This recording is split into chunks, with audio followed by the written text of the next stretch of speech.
Gloire et louange.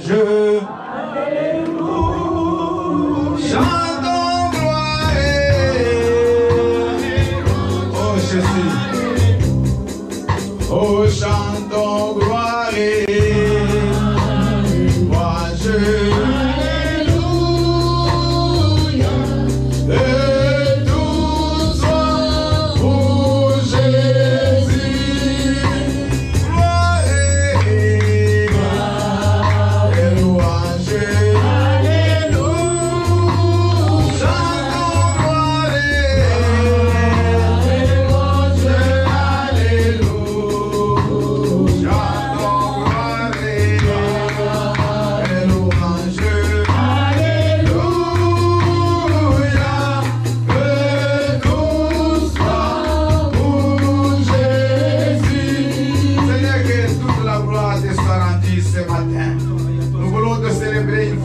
À travers cette parole, Seigneur, que ta parole nous soit donnée, que ta parole nous soit donnée avec force, avec extension, avec conviction, oh mon Dieu, mon roi. Nous voulons que ce matin, tu mettes ta semence de Dieu dans nos cœurs.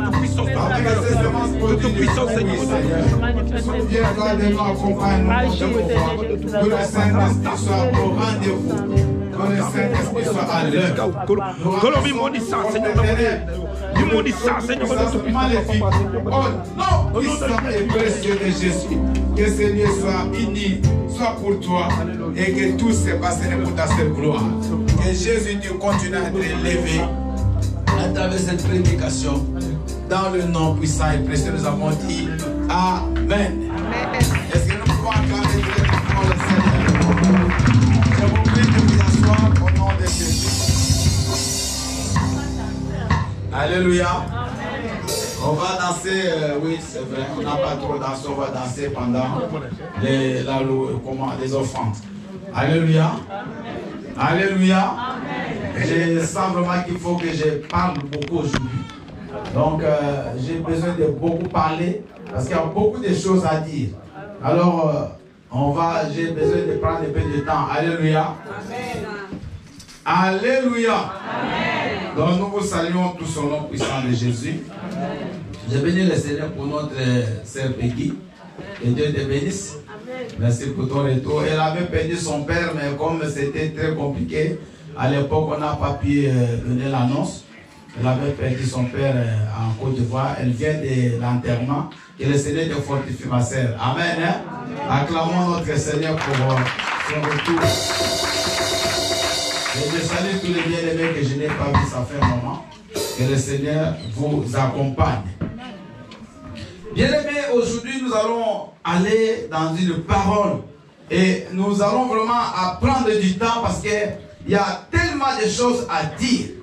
Et ces choses, si vous pouvez les saisir dans votre vie, vous allez, bien-aimés, vivre des hommes différents de ce que peut-être nous sommes aujourd'hui. Nous allons nous comporter différemment de ce que nous sommes en train de faire maintenant. Parce que Dieu a un projet de bonheur pour toi et pour moi. Amen. Il veut te prendre à un point A pour t'amener à un point B. Amen. Et il faut que tu arrives à ce point B. Là, dites Amen. Amen. La volonté de Dieu n'est pas de te prendre à un point A et de te laisser tomber en route.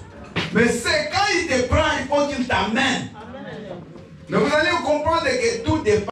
Lorsqu'on eut achevé de circoncire toute la nation, ils restèrent à leur place dans le camp jusqu'à leur guérison.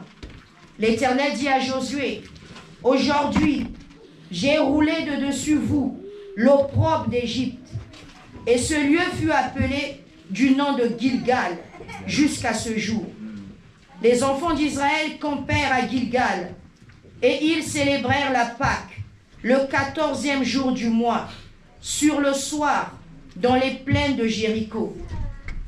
Ils mangèrent du blé du pays le lendemain de la Pâque, des pains sans levain et du grain rôti. Ils en mangèrent ce même jour. La manne cessa le lendemain de la Pâque, comme ils mangèrent du blé du pays. Les enfants d'Israël n'eurent plus de la manne, et ils mangèrent des produits du pays de Canaan cette année-là. Comme Josué, après comme Josué était près de Jéricho, il leva les yeux et regarda. Voici un homme se tenait debout devant lui, son épée nue dans la main.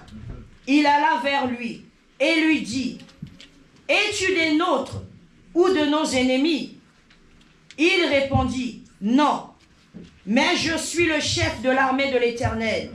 J'arrive maintenant. » Josué tomba, le visage contre terre, se prosterna et lui dit, « Qu'est-ce mon Seigneur dit à son serviteur ?»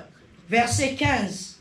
Et le chef de l'armée de l'Éternel dit à Josué, « ôte tes souliers de tes pieds, car le lieu sur lequel tu te tiens est saint. » Et Josué fit ainsi, parole du Seigneur. Amen. Nous allons écouter la seconde lecture. Alléluia. Amen. Je lis la parole de l'Éternel dans le livre de Genèse 17, du verset 10 à 27, au nom de Jésus. Amen. C'est ici mon alliance que vous garderez entre moi et vous, ta postérité après toi. Tout mâle parmi vous sera circoncis. Vous vous circoncirez et ce sera un signe d'alliance entre moi et vous. À l'âge de 8 jours, tout mâle parmi vous sera circoncis, selon vos générations, qu'il soit né dans la maison ou qu'il soit acquis à prix d'argent de tout fils d'étranger sans appartenir à ta race.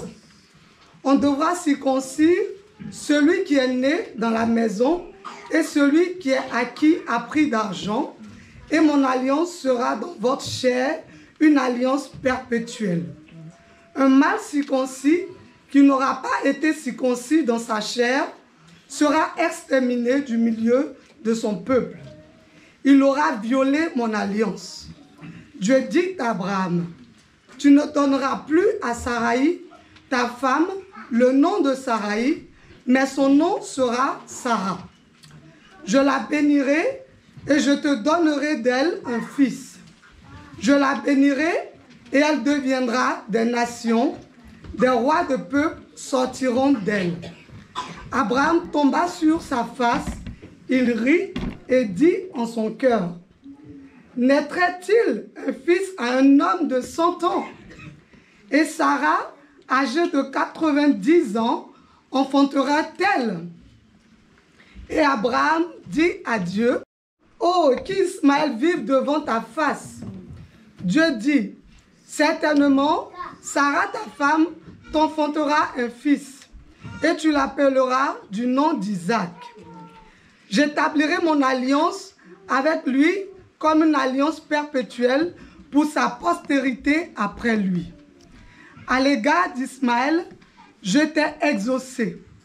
Voici, je le bénirai, je le rendrai fécond et je le multiplierai à l'infini. Il engendrera 12 princes et je ferai de lui une grande nation. J'établirai mon alliance avec Isaac, que Sarah t'enfantera à cette époque-ci de l'année prochaine.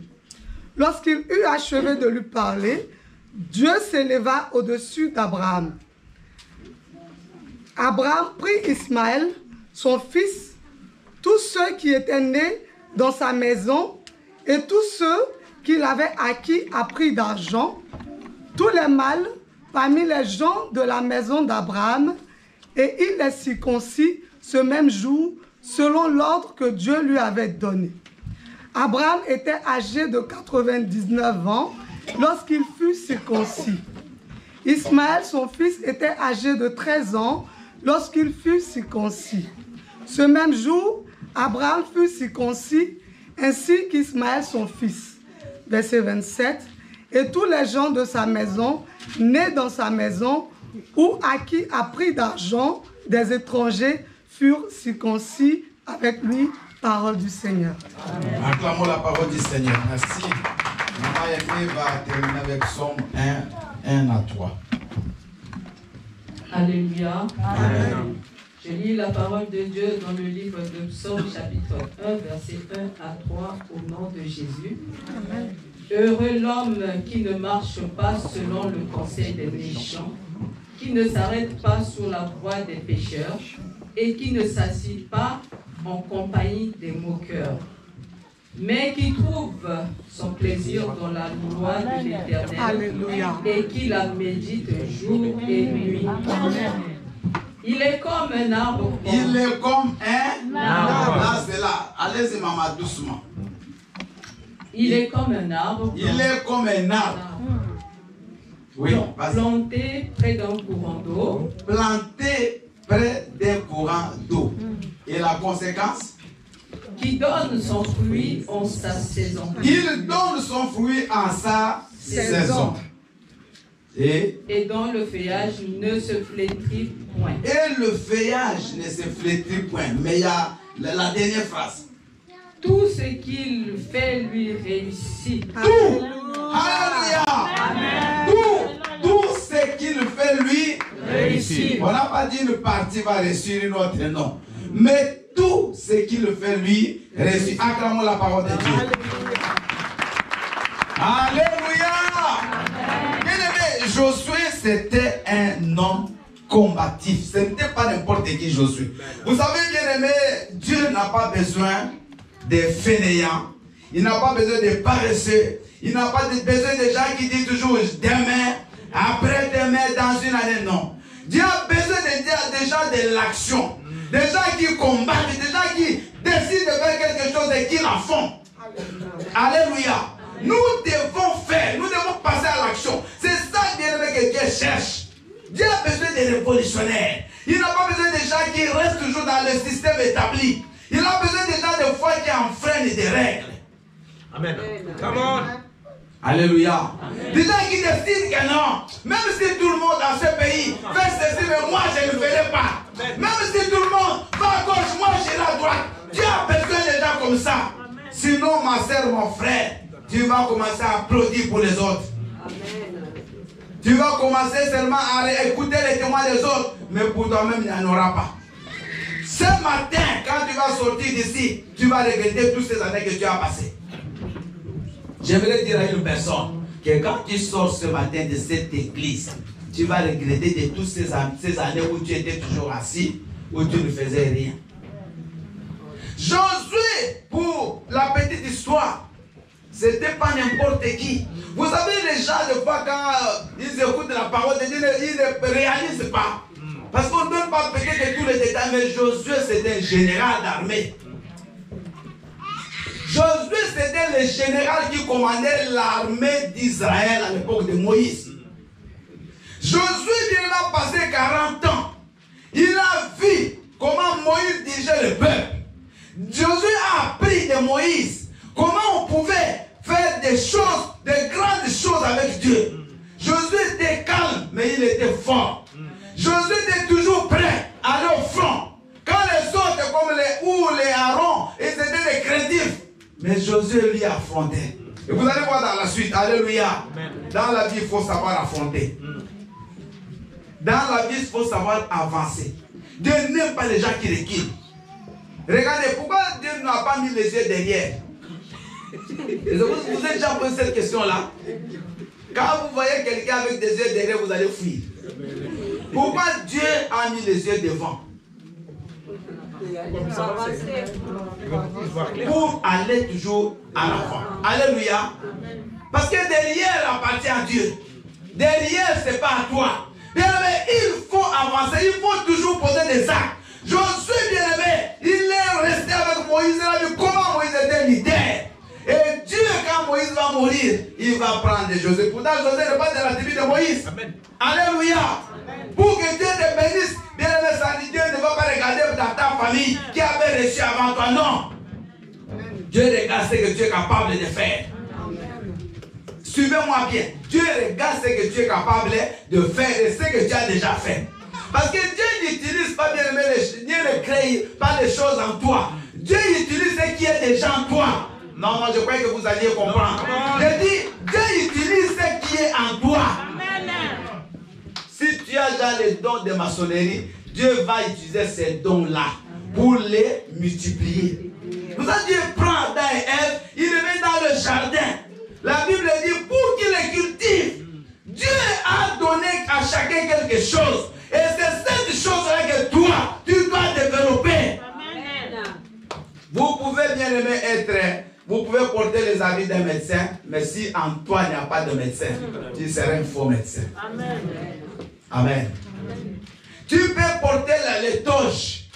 Moi j'ai des toges, j'ai des habits pastoraux. Vous allez voir les jours, je vais mettre des mariages, je vais mettre ça. Mais tu peux les mettre, mais tu n'es pas pasteur. Ce n'est pas l'habit qui fera de toi un pasteur, mais c'est ce qui est en toi qui fait de toi un pasteur. Alléluia. Et vous me suivez. Bien aimé, Josué est déjà leader. Parce que déjà quand Moïse était là, Josué a commandé les troupes. Josué dirigeait les troupes au front, Moïse n'était même pas avec lui. Regardez la guerre d'Amalek. Moïse il est sur la montagne en train de prier, mais c'est Josué qui se bat avec des épées. C'est lui qui dirige les troupes. Amen. Et c'était évident que Dieu doit choisir Josué. Il choisit Josué. Bien aimé, être leader, c'est un appel. Être leader, c'est une responsabilité. Voyez, vous venez à l'église le matin, mais vous ne savez pas moi la nuit où est-ce que j'étais. Qu'est-ce que j'ai fait pendant que toi tu dormais? Et je viens ici, je dois prêcher, je dois rester, je dois recevoir les gens. Je suis toujours là. Presque bien aimé, 24 heures de travail. Donc être leader, ce n'est pas une gloire. Au contraire, un leader, c'est un serviteur. Un leader, c'est un esclave. Et si tu n'es pas appelé, tu vas abandonner. Il y a des gens qui croient que les pasteurs, tout le monde est là derrière toi. Bien aimé, c'est le travail le plus difficile. Parce qu'on t'insulte, mais tu es là en train de supporter. Les gens te font des choses, tu dois les aimer. Même si bien c'est ça. Donc c'est une responsabilité. Et Dieu choisit toujours une personne. Amen. Écoutez, vous pouvez être 10 mètres, mais il y aura toujours un père. Amen. Vous pouvez toujours être dans une entreprise, beaucoup de directeurs, mais il y a toujours un chef. Parce que Dieu ne peut pas diriger à travers 1000 personnes. Ça ne va pas marcher. Il a donné la vision à Moïse. C'est à Moïse qu'il a montré le tabernacle. Le modèle, quand Moïse est mort, il n'a pas pris 10. Il a pris Josué. Dites Amen. Amen. Même dans votre maison, il y a toujours un chef. Les enfants, il y a toujours une maman, il y a toujours un papa. Dans l'école, il y a toujours quelqu'un. Là où tu travailles, il y a toujours quelqu'un. Mais cette personne-là n'est pas chef. Cette personne-là, c'est l'esclave. Leader. Beaucoup de gens veulent ça. Mais bien aimé, si vous connaissiez, peut-être vous allez refuser d'être des leaders. Alléluia. Alors quand vous avez un leader, il faut le soutenir. C'est un travail lourd. C'est un travail qui tue. Moïse n'est même pas entré. Beaucoup de gens sont morts avec des charges. Beaucoup de gens ont abandonné. Bien aimé, ici en Europe, il y a beaucoup de pasteurs qui étaient en Afrique qui sont venus, ils ont laissé. Ils ont aussi la grâce. Ils peuvent aussi commencer des églises, mais ils ont regardé ce qui se passe. Ils ont dit on arrête. Parce que tu dois aller travailler. Ici, ce n'est pas comme en Afrique, tu dois rester à la main. Tu dois travailler seulement pour Dieu. Il faut aller travailler. Tu dois travailler pour l'église. Tu dois combiner toutes ces choses-là. Si tu n'as pas d'appel, tu craques. Amen. Donc, tu as besoin des gens qui ont une vision, des gens qui peuvent prendre quelque chose à un point A et l'emmener à un point B. Et un leader doit amener les gens. Et il va changer un niveau à un autre niveau. Attendez un lieu à un autre lieu. Ça, c'est ça mon rôle. C'est de vous amener à votre bénédiction. Même si vous ne comprenez pas, je dois le faire. Il faut que je sois toujours derrière vous. Parce que bien aimé, un leader, ce n'est pas celui qui se réjouit des échecs de ses enfants ou de ceux qui dirigent. Mais il doit être content quand vous ressuscitez. Quand toi tu plais, moi je plais. Quand toi tu es malade, je suis malade. Quand tu n'as rien, moi je n'ai rien. Mais quand tu es béni, moi aussi je suis béni. Quand tu manges, moi aussi je suis béni. Bien, c'est ça le travail d'un leader. C'est ça le travail d'un parent. C'est de voir la joie de ses enfants. Amen. Mais un parent qui se réjouit des échecs des enfants, ce n'est pas un parent. Aïe, je m'en fous. Débrouille-toi. D'ailleurs, tu m'as amené beaucoup de mal que de bien. Non. Un bon parent doit tout faire pour la réussite de ses enfants. Même si toi, tu n'avais pas vraiment atteint le niveau, mais tes enfants peuvent atteindre ça. Si toi, tu es arrivé au niveau de BP, tes enfants, il faut qu'ils aillent même plus loin que le bac. Mais si toi, tu as eu le BP, tes enfants, même pas un BP. Donc, tu n'as rien fait. Mais vous ne voyez pas? Alléluia. Toi, maman, tu as un master. Toi, tes enfants, même pas le BP. C'est-à-dire qu'il y a quelque part, tu as échoué. Il faut que l'enfant aille toujours au-delà. Alléluia. Au moins qu'il y ait mal de circonstances aggravantes. Mais sinon, il faut que ton enfant dépasse ton niveau. Maintenant, bien aimé, Josué, il a toute une responsabilité. Suivez. Moïse meurt. Dieu va prendre Josué, qui n'est pas de la famille de Moïse. Il dit, toi, Josué, tu dois conduire ces pères là où j'avais déjà promis à leur père. Leur père, Abraham, les autres, Dieu leur avait dit, vous irez dans la terre promise. Et cette terre promise, c'est à Cana. Maintenant, ils sont dans le désert. Il faut qu'ils traversent le fleuve Jourdain et qu'ils aillent de l'autre côté. C'est là où va s'accomplir leur promesse. Dieu donne la mission à Josué de poursuivre, bien aimé, ses périples, de poursuivre cet objectif que Moïse avait commencé. Mais bien aimé, ce peuple est un peuple compliqué. Pendant 40 ans, ils sont restés au même endroit. Au lieu qu'ils avancent et ils tournent au même endroit à cause du mal, à cause du péché. Bien aimé, écoute-moi bien ce matin. Les choses que tu peux avoir aujourd'hui, si tu vis dans la vie de péché, tu peux les avoir après 10 ans, après 20 ans. Les retards, souvent, ça vient de nous-mêmes. Parce que ce peuple, si vous lisez l'histoire, quand ils arrivent sur le mont Sinaï, ils envoient des espions, ils ont fait 40 jours. Aller-retour, alléluia, pour arriver jusqu'à la terre promise. Mais pourquoi ils ont fait 40 ans? Combien de fois tu traînes le pas? Combien de fois tu n'avances plus? Combien de fois tu es en train de tournoyer, en train de pleurer, en train de murmurer, en train de regarder les fautes des autres, mais tu n'avances plus, maman. Ce matin, il faut que tu décides que tu dois avancer. Il faut que tu passes un pas de plus. Tu ne dois pas rester au même endroit. Dieu ne veut pas te voir au même endroit. Tu ne dois pas avoir des cheveux blancs toujours comme tu fais des choses comme un enfant. Alléluia. Comme nous là, les cheveux blancs. Mais les choses que tu fais, quand on peut même te comparer un enfant de 15 ans. On les appelle des vieilles chaînes. Alléluia. Il est vieux en âge, mais les choses des jeunes. Moi, je voudrais que les gens me donnent que les choses que je fasse soient au niveau de mon âge. Tu n'avances pas, maman. Tu es maman, mais tu fais les choses des jeunes filles. Avançons dans la vie.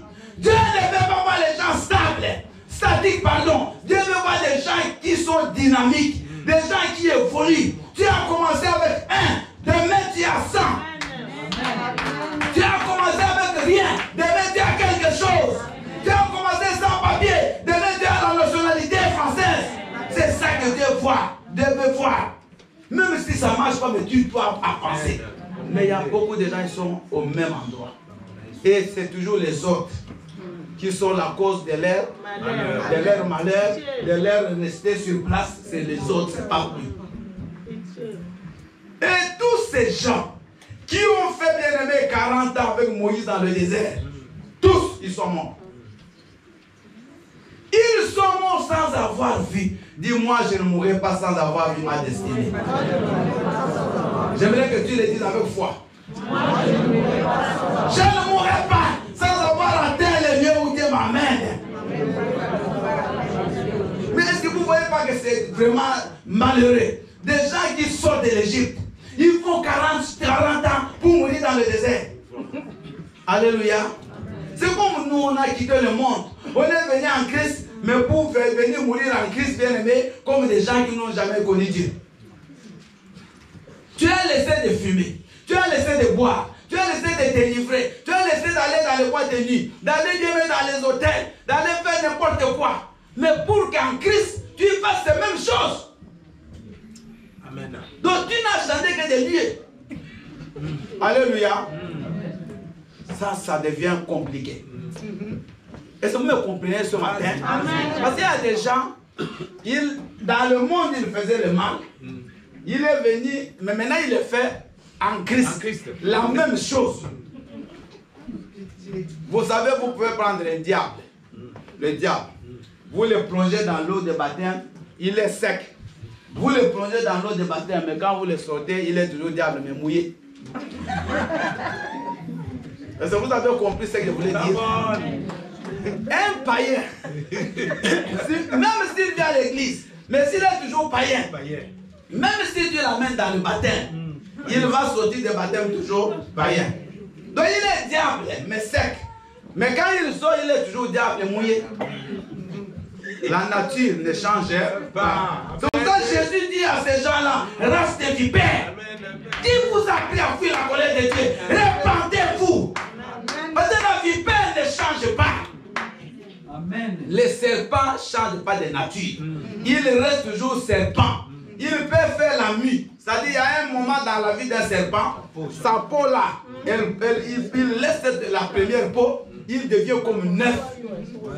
Et tu croiras que non, là, il est neuf, il devient vulnérable. Si tu le touches, il va te mordre de la même manière qu'il mord quand il a sa première peau. Donc la nature ne change pas. Il change seulement de peau. C'est ça aujourd'hui qui fait que beaucoup de chrétiens sont en train de mourir sur les chemins de suivre Dieu. Vous les appelez chrétiens, mais ils ne sont jamais chrétiens. Ils sont parmi nous, mais ils ne sont pas des nôtres. Alléluia. Jésus l'a dit. Ils sont avec nous, mais ils ne sont jamais des nôtres. L'autre fois, je vous disais que le poisson connaît son milieu naturel. Un poisson, quand vous le mettez dans l'eau, dirait qu'il part. Mais toi, tu es chrétien. Les choses de Dieu, tu es même étranger. Maman, ne viens pas mentir les gens. Reste dans tes choses. Amen. Et Josué, il marche maintenant avec une nouvelle génération. Mais ces jeunes-là, ils connaissent aussi Dieu. Alléluia. Ils sont déjà les enfants d'Israël. Ils connaissent les dieux de leur père. Parce qu'eux, ils sont nés dans le désert. Leurs parents, tous sont morts. À part Josué et Caleb. Les autres sont morts. Ces enfants connaissaient Dieu. Mais quand ils vont traverser, la première chose, avant qu'ils traversent, que Dieu va demander à Josué de faire quoi? C'est de les circoncire. Acclame le Seigneur. Mais est-ce que ces gens-là, ils ne connaissaient pas Dieu? Ils le connaissaient. Alléluia. Quand Abraham, Dieu veut faire alliance avec lui, il va demander à Abraham de faire la circoncision. Abraham n'avait pas déjà d'alliance avec Dieu. Est-ce que Dieu ne connaissait pas Abraham? Abraham avait déjà marché avec Dieu. Parce qu'Abraham s'est fait circoncire à 99 ans. 99 ans. Alléluia. Mais il a marché avec Dieu pendant 24 ans. Abraham connaissait Dieu. Ces jeunes connaissaient Dieu. Mais Dieu va leur demander de se faire circoncire. La circoncision, bien aimé, quand on l'a traduit en hébreu, ça se dit couper. C'est enlever une partie qui n'est pas utile. Vous pouvez écrire une petite phrase. La circoncision, c'est enlever tout ce qui est charnel. Excusez-moi. C'est enlever tout ce qui est charnel. C'est se débarrasser de tout ce qui n'est pas utile. Amen. Alléluia. Donc, Dieu est la première chose qu'il va demander aux enfants d'Israël. S'ils veulent arriver à la terre promise, s'ils veulent prendre leur héritage, c'est d'abord de se circoncire. Bien aimé, même si tu es avec Jésus, mais comme tu es dans la distraction, Dieu te demande aujourd'hui de te débarrasser de tout ce qui n'est pas important. D'enlever tout ce qui est charnel dans ta vie. Parce qu'avec ces choses, c'est ça qui a fait tuer les autres dans le désert. Dieu ne voudrait plus que maintenant tu vas entrer dans la terre promise que tu meurs là-bas. Parce que ces choses-là, cette incirconcision, ça c'est bien aimé spirituellement, c'est l'état du mal. C'est l'état du péché. C'est le charnel. C'est le désir de la chair. C'est juste vouloir faire ce qui te plaît. Non, de faire ce qui plaît à Dieu. C'est de vouloir te conduire seul. Au lieu que tu laisses Dieu te diriger. Alléluia. Amen. Il y a quelqu'un une fois qui m'avait dit, oh pasteur, ça c'est ma vie privée. Il ne faut pas que tu touches là-bas. Je lui ai dit, en Christ, il n'y a pas de vie privée. Moi, je n'ai pas de vie privée. Alléluia. Alléluia. Donc, comme vous me voyez ici, c'est la même chose, je suis à la maison. C'est la même chose, je suis au travail. C'est la même chose, je suis partout. Vous n'allez jamais me voir au travail en train de boire. Ici, je ne bois pas. À la maison, je ne bois pas. Au travail, je ne bois pas. Vous ne me verrez jamais dans d'autres coins aller avec d'autres femmes. Jamais. Jamais. Si une femme dit qu'elle vous dit des choses, amenez-la ici. C'est du mensonge. Je suis... Ah oui, moi je suis sincère. Parce que je n'ai rien à cacher. Je n'ai rien. Et donc ma femme sincère là, c'est tout. Alléluia. Et je suis content de le dire. Vous savez, quand vous marchez bien, vous n'avez pas de choses qui vous bloquent. Parce que je sais que personne ne va me contredire. Mais il y a d'autres personnes qui ne peuvent pas dire ça. Parce qu'il est ici en train de prêcher, c'est que dans un coin là, il y en a. Elle les regarde, attention.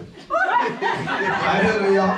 Enlève tout ce qui n'est pas de Dieu, tout ce qui est charnel. Maman, tu es en Christ. Il faut que tu changes. Comment tu peux être en Christ mais tu es toujours la même personne? La Bible dit dans 2 Corinthiens 5, 17 que celui qui est en Christ devient une nouvelle créature. Les choses anciennes sont passées. Comment toi tu es en Christ mais tu as encore le courage de vivre la vie du monde? Tu sors d'ici, tu vas encore dans les boîtes de nuit, tu vas dans les hôtels avec des filles. Comment? Mais c'est quelle sorte de vie ça? C'est quel chrétien tu es? Bien aimé, je n'ai pas besoin de ces chrétiens-là. Parce que ces gens-là, ils sont aussi en enfer. Mais la Bible dit aucun impudique, aucun ivrogne, aucun adultère ne va hériter. Alors ça sert à quoi? Reste là-bas, fais des choses. Mais si tu veilles, tu viens à l'église, si tu suis Jésus, change. Parce que si tu changes, les choses qui traînaient, elles vont s'ouvrir. Maman, je te dis, frère, le péché, ça va te faire tourner en rond. Le péché, bien-aimé, va te retarder dans la vie. Quand tu es dans une vie de péché, tout devient compliqué. Parce que tu entres en opposition avec Dieu. Alléluia. Alléluia. La chair va te forcer à faire des choses qui sont du diable. Et il y a Jésus-Christ qui t'amène à faire des choses de Dieu. Tu entres en opposition avec toi-même.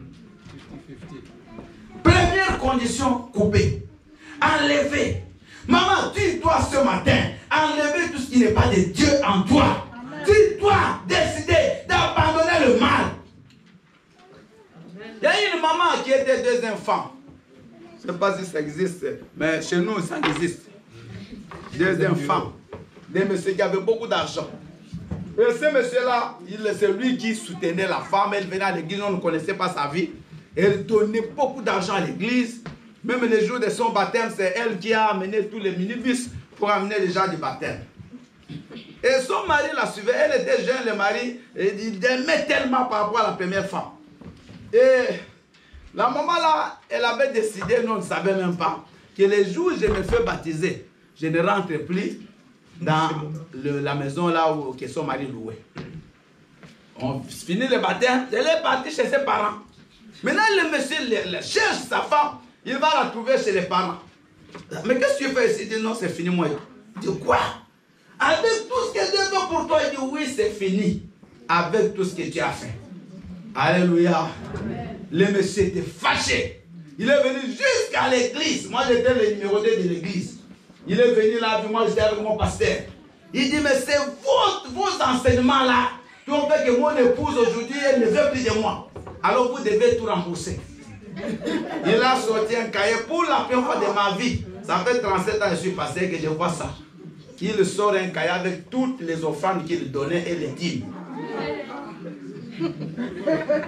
Il a fait le compte et il fallait qu'on rembourse. Sinon, il allait casser les bureaux. Il était énorme. Quand vous le regardez, on ne pouvait même pas parler de lui donner de son argent. Il menaçait de taper tout le monde. Mon pasteur, maigre moi-même, vous me voyez? Donc, très compliqué. Alléluia. On a laissé. Le pasteur a appelé la caissière, on l'a remboursé tout son argent. Mais cette maman-là, elle a tenu bon. Amen. Alléluia. Bon, je ne sais plus sa vie aujourd'hui, mais elle a tenu bon. Malgré les avantages qu'elle avait dans le péché, mais elle a refusé. Alléluia. Donc, parce que ces garçons-là t'achètent des choses, ils te donnent des histoires en cachette. Non, je ne peux pas l'abandonner. Comment je vais vivre? Comment je vais payer le loyer? Comment tu payais avant? Comment? Alléluia. Et ceux qui n'ont pas de dons, comment ils vivent? Ça, c'est les péchés, c'est la paresse. Bien, écoute-moi. Dieu n'a pas besoin de gens comme ça. Il a besoin de gens qui décident, même s'il va souffrir, qu'il souffre pour un temps.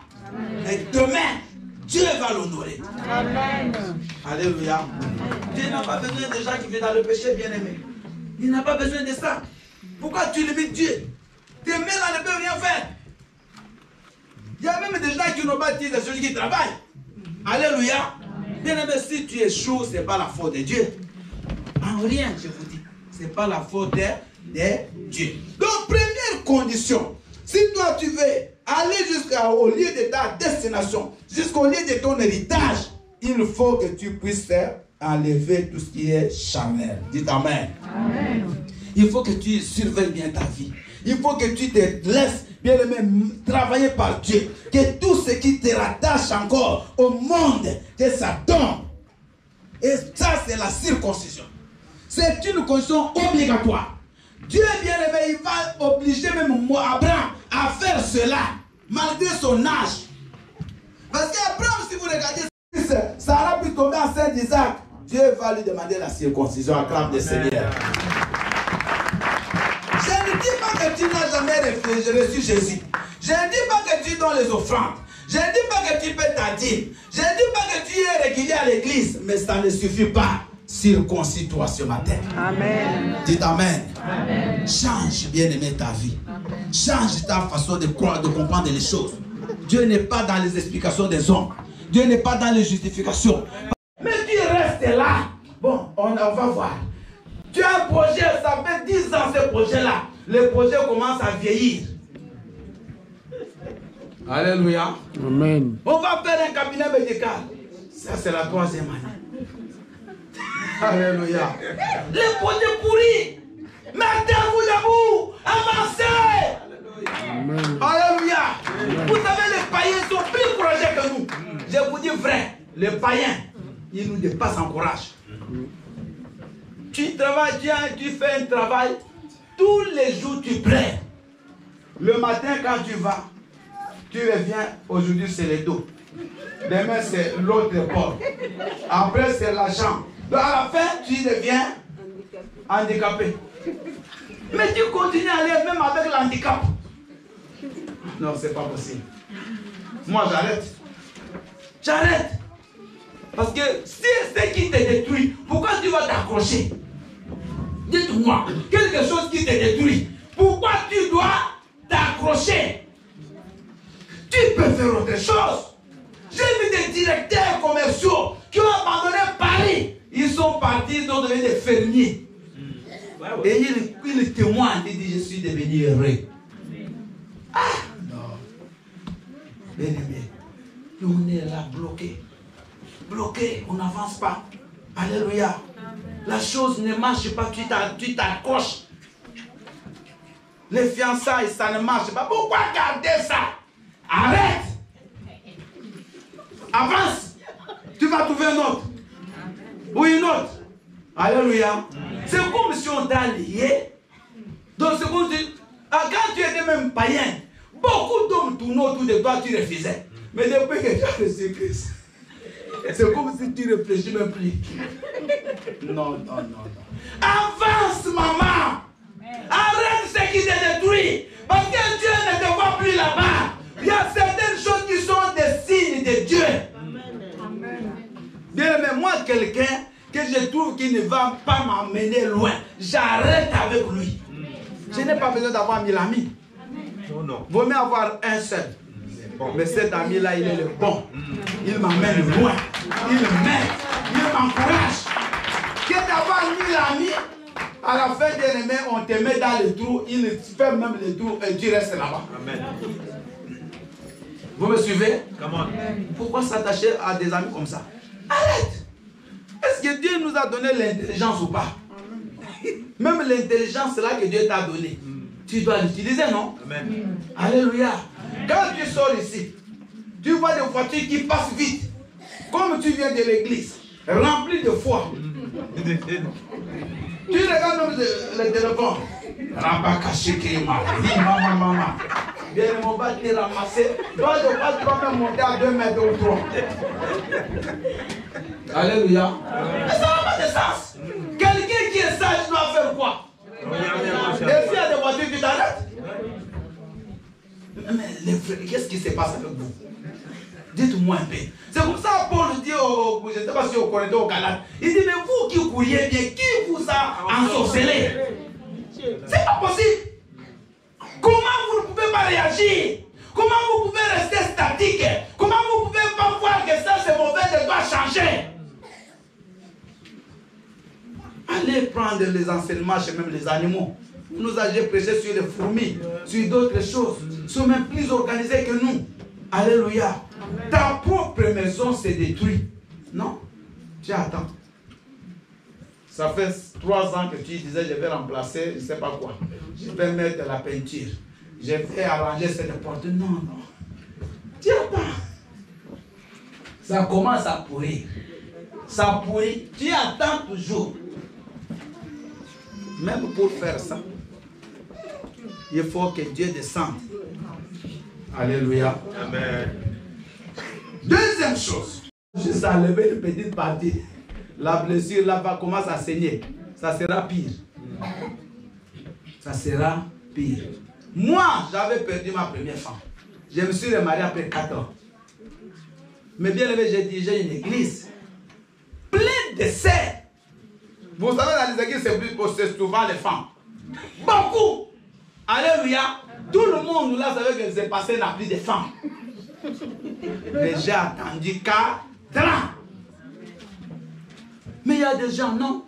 La femme vient de mourir aujourd'hui, demain déjà. C'est comme si tu avais déjà commencé avec elle avant. Alléluia. Non, soyons quand même sérieux. Laissons le temps guérir, bien aimé, nos souffrances. Après, nous pouvons nous relancer. Même Dieu donne des ordres. Il dit, vous venez de la seconde, n'allez pas vous battre. Toi, tu veux te battre directement. Tu sors d'une séparation avec une fille, avec un frère direct. Donc, tu passes juste de camp. Vous voyez? Tu étais à 1 mètre de là. Tu vas à 1 mètre de ce côté. Même pas 2 minutes d'attente. Non, frère. C'est pas possible. Je vous dis, c'est des principes de Dieu. Si tu respectes, tu vois la gloire de Dieu. Si tu t'entêtes, tu verras aussi le contraire. C'est comme ça. Moi, je parle. Peut-être dans ton cœur, tu dis, mais qu'est-ce qu'il croit? Moi, je vais faire. C'est pas mon problème. Alléluia. Mais si tu obéis, tu verras la gloire de Dieu. Amen. Parce que c'est ça le diable. Le diable toujours parle. Il va contredire ce que je dis là. Il a même contredit aussi à Ève. C'est pas la première personne, c'est pas toi. Alléluia. C'est pour ça, avant de venir à l'église, prie chez toi. Lis cette voix du diable qui te parle quand on prêche. Dites Amen. Amen. Dites Amen. Amen. Alléluia. Et pendant qu'il marchait, bien aimé, il y a beaucoup de gens qui sont tombés en route. Je voulais vous dire une chose.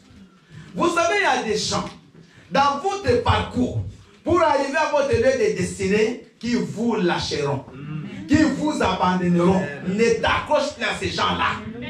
Parce qu'il y a des gens qui sont pas dignes de manger le fruit avec toi ce jour-là. Non, vous n'avez pas compris. Alléluia. Il y a des gens qui ne sont pas dignes. Les jours où tu vas être dans ta gloire, qu'eux soient à côté de toi. Il y en a qui ne sont pas dignes. Et ils vont commencer à tomber sur les chemins. Si on te demande, mais Dieu t'a mis intime avec l'autre, où est-ce qu'elle dit non? Là où je dois arriver, il ne faut pas qu'elle soit avec moi. Alléluia. Il y a des endroits où Dieu doit m'amener. Il ne faut pas que je sois encore avec celui avec qui j'étais il y a 10 ans. Parce que sinon, c'est lui qui va me tuer. Amen. Je voulais vous dire une chose. Vous savez, ceux qui font du mal aux autres, c'est toujours ceux qui vous connaissent. Amen. Mais je vous donne un exemple. Quelqu'un qui ne te connaît pas, comment il viendra bien aimer te mettre quelque chose de mal dans la nourriture? Pour que quelqu'un te mette quelque chose, il faut que tu manges avec lui, non? Mais soyons quand même raisonnants. Quelqu'un qui ne connaît même pas chez toi, comment il va te mettre du mal? Va te faire du mal. Il faut qu'il te connaisse. Même les gens qui font des choses là mauvaises qu'on arrête, il faut qu'ils suivent déjà ton mouvement, ça fait du temps. Il connaît, tu viens rendre quand chez toi, il connaît comment, il connaît. Alléluia. Joseph, c'était ses propres frères, il les connaissait. Bien-aimé, écoute-moi. Il y a des gens qui sont tombés dans le chemin parce qu'ils n'étaient pas dignes d'entrer dans la terre promise. Les pères de tous ces jeunes, ils sont morts parce qu'ils étaient incrédules. Dieu n'a pas besoin d'incrédules. Dieu n'a pas besoin de gens qui vont te mettre compliqué. Si toi tu marches bien, Dieu va écarter certaines personnes de ton entourage. Ne pleure pas. Quand quelqu'un dit je ne suis plus ton ami. Vous savez, moi je travaille à l'école. Bien aimé. Je règle tous les jours les conflits des petits enfants. Là, tu sais, elle pleure. Qu'est-ce qui se passe? Il dit non, mais elle ne veut plus être mon ami. Mais je vous dis, de tous les jours, des enfants qui pleurent parce qu'il y a quelqu'un qui ne veut plus être. Et Dieu, vous comprenez rien. Alléluia. Bien aimé, moi, si tu dis je ne veux plus être ton ami, je bénis le Seigneur. Il y a des gens, s'ils quittent ton église, laisse-les partir. Ça, je parle à moi. Alléluia. Mais je vous dis, il y a des gens, s'ils partent, laisse-les. Si tu cherches à les récupérer, ils te tuent. Amen. Ou ils tuent l'église. Il ne faut pas bien aimer toujours voir dans les choses qui se passent toujours la main du diable. Non. Il faut aussi à la main de Dieu. Amen. Alléluia. L'autre Abraham n'était pas ennemi, mais ils se sont séparés. Amen. Mais quand l'autre a eu des problèmes, qui l'a sauvé? C'est Abraham. Amen. Il y a des gens qui n'est pas son ennemi, mais vous n'êtes plus amis.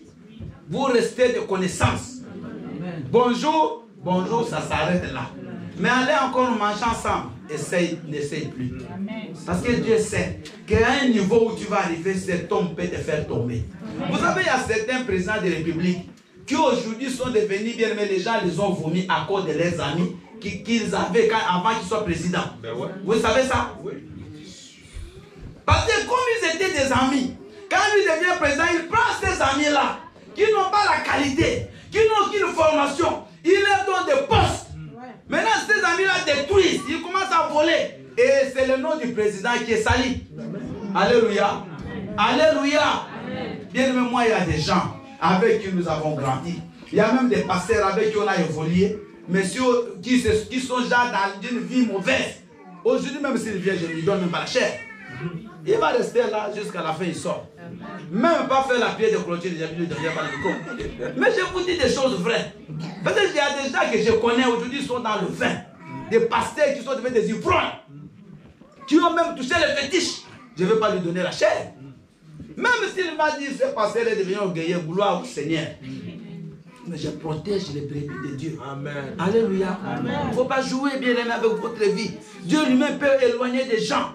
Dieu lui-même peut écarter certaines personnes. Ne pleure pas. Amen. Est-ce que vous me suivez? Amen. Ah papa, mais cette sœur-là, elle m'a fui. Laisse-la partir. Pourquoi tu vas pleurer sur la personne que Dieu lui-même a rejetée? Amen. Vous savez, Samuel, il pleurait sur Saoul. Dieu dit, mais pourquoi tu pleures? Moi, je l'ai rejeté. Mais à la fin, il a compris que non, il fallait David. Alléluia. Alléluia. Cet homme-là qui t'avait abandonné, laisse-le partir.